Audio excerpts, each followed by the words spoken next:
Today I'm going to be assembling this K20 engine that's going in the RX-7 build. First thing I'm going to do is pop the old bearings out.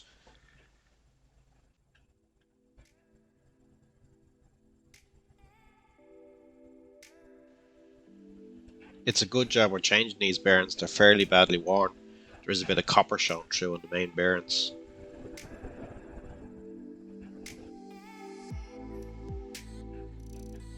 After I've taken all the bearings out, I popped the new shells in, the new bearings in, gave them a light oiling, and I'm just going to gently place the crank back in and check the clearances.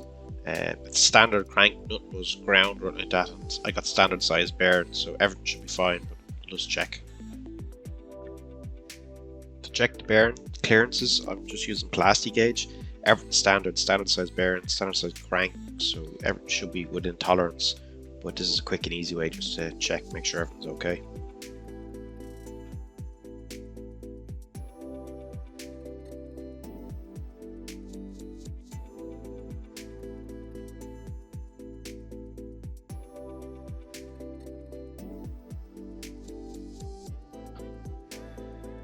After I get all the plastic gauge in place, I have to put the cradle back on that holds the crank in place, put all the bolts back in and torque it up, and then take it back apart again and check the clearances.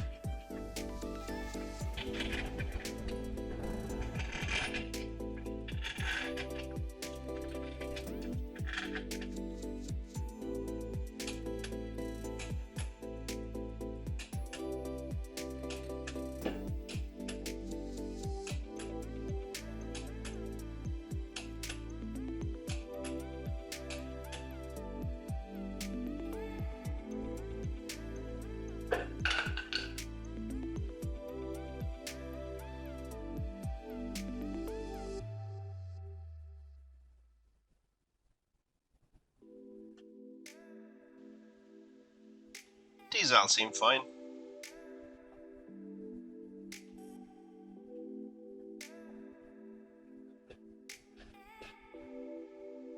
Just have to put the new thrust washers in and put everything back together again.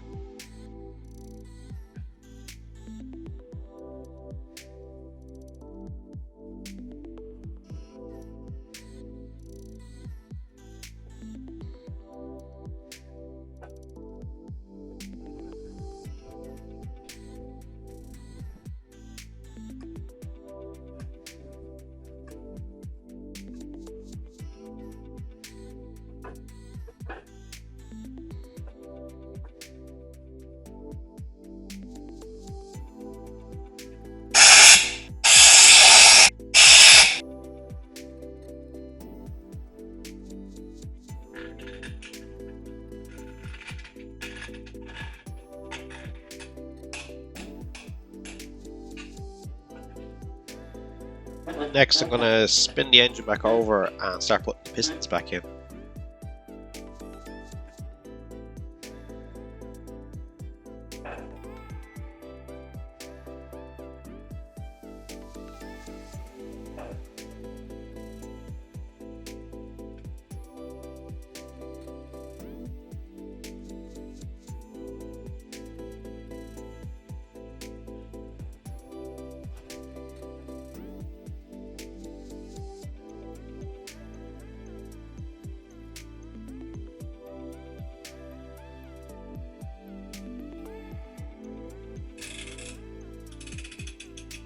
I have to compress the rings and the pistons with a little ring compressor. That's that there. And then pop the piston down into the bore. That one goes in pretty easy.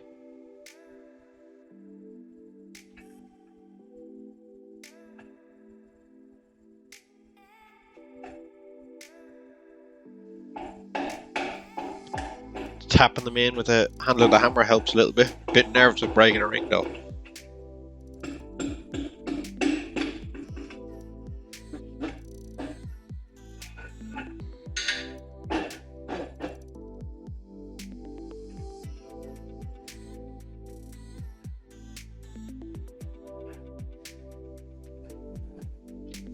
Just checking the bearing clearances on the big ends as well with the plastic gauge. Just quick and simple. Make sure everything's okay.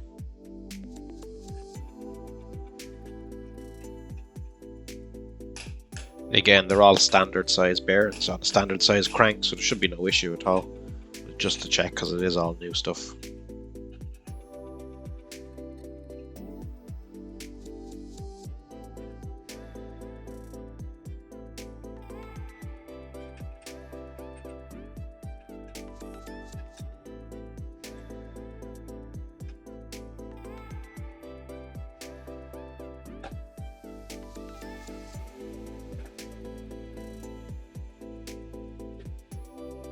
Everything looks good with the two outside bearings, so I'll put them back together again and do the same with the two inside ones.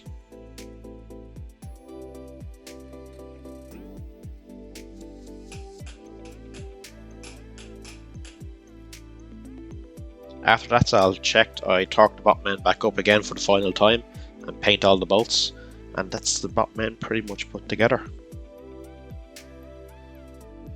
This is the sump that's going on the engine. It's a paste dry sump, so there's a dry sump kit going on this engine. It's a lot smaller than the standard sump. It's probably about 120 mil smaller than the standard sump. And the oil pump isn't in the engine, the oil pump's external on the side of the engine.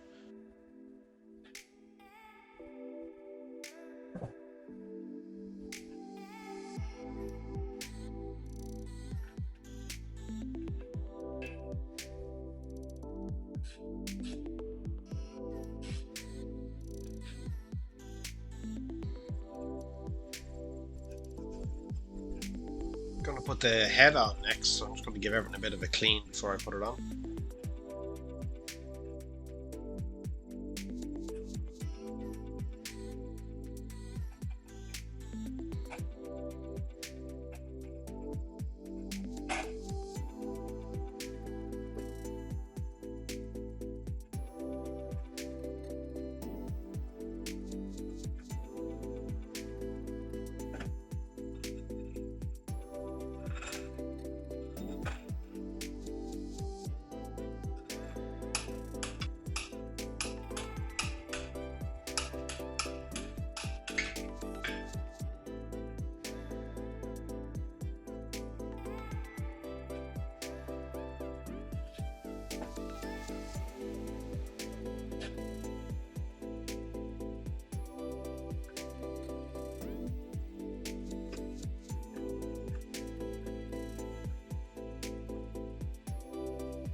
With the head on and the cams all back in, it's just a time belt next, or time and chain.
And that's pretty much it.